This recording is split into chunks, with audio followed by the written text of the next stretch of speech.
satu juga yang menjadi tantangan di tahun ini tentunya adalah volatilitas dari kurs rupiah. Apakah ini juga akhirnya terlihat mempengaruhi seperti apa penjualan di bulan Januari dan juga Februari? Ya, saya rasa ini sangat relevan sekali dengan kasus yang kita hadapi terakhir-terakhir ini, khususnya related import, karena pemerintah juga sudah melakukan pengaturan tentang import yang sangat ketat.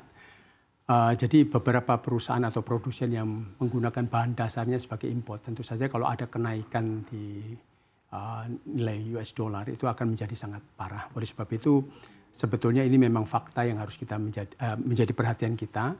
Kalau pemerintah sekarang itu lebih baik atau kita sebagai pelaku usaha lebih baik memfokuskan kepada produk-produk dalam negeri supaya kita tidak tergantung dari produk impor. Tapi ini susah juga. Nah, intinya adalah memang volatilitas dari USD ini sangat menjadi kepentingan yang utama bagi anggota kami, khususnya mereka yang memang jualannya adalah barang-barang impor. Jadi kalau ini memang terjadi, akan sangat berat bagi kita untuk mempertahankan harga yang lebih make sense, kemudian harus kita naikkan harganya karena dolarnya naik dan seterusnya.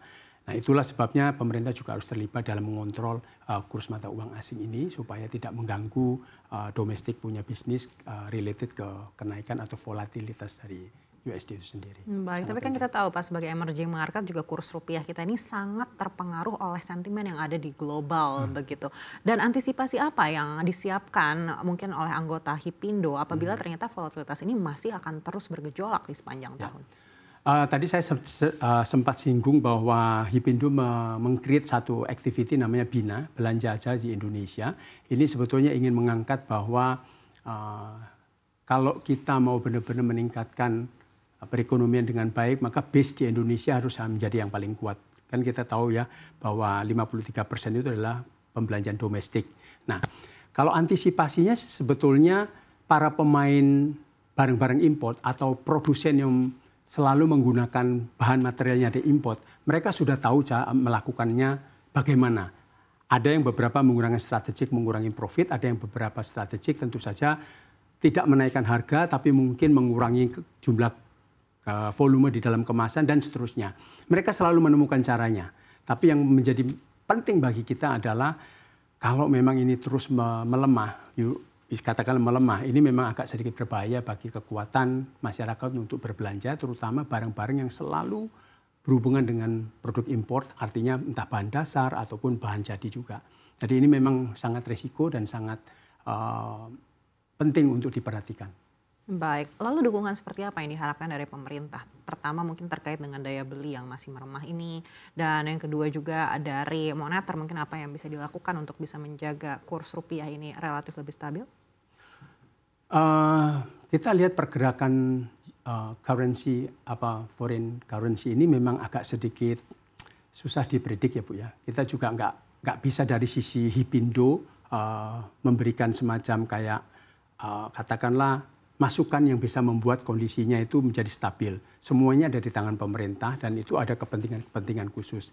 Tapi yang pasti sebagai anggota HIPindo kita selalu menyuarakan kepada pemerintah jika terjadi kelesuan. Nah, salah satu kelesuan yang kita sampaikan adalah apakah benar efeknya itu salah satunya dari kelemahan atau pelemahan dari US dollar rupiah terhadap US dollar. Jika itu benar, tentu saja kita menyampaikan datanya dan itu kayak minggu lalu kita mendapatkan kesempatan audiensi dengan BI. Kita juga sampaikan kelemahan-kelemahan ini terjadi karena apa. Nah, kalau memang mereka mendapatkan masukan dari kami sebagian besar anggota yang cukup banyak ini, mereka tentu saja itu menjadi salah satu masukan bagi pemerintah. Strategik apa yang dilakukan pemerintah is beyond our expectation, yaitu susah sekali untuk dikontrolnya. Tapi kita selalu sebagai asosiasi memberikan masukan kepada pemerintah. Baik. Apalagi itu relate ke sedikit Pak yang disampaikan ke BI itu apa saja? Oke, pertanyaan yang paling penting sebetulnya benarkah terjadi penurunan selama Januari Februari kemarin, dan kita melakukan pertanyaan kepada anggota baik di pusat maupun di daerah. Faktanya memang begitu.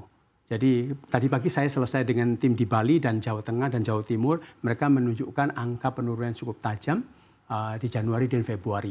Sehingga penurunan ini kita sampaikan kepada BI memang benar terjadi penurunan. Pertanyaan kedua adalah apakah kelesuan ini merata? Apakah cuma Jakarta saja misalkan gitu. Makanya kita tadi pagi berbicara dengan DPD di Bali, Jawa Tengah, Jawa Timur. Ternyata sama saja dengan hasil yang ada di Jakarta. Jadi kita bisa mengatakan bahwa across the nation juga more or less sama mengalami kelesuan. Nah, data itu yang kita sampaikan karena mereka ingin mengetahui sebetulnya benar-benar terjadi kelesuan atau tidak gitu.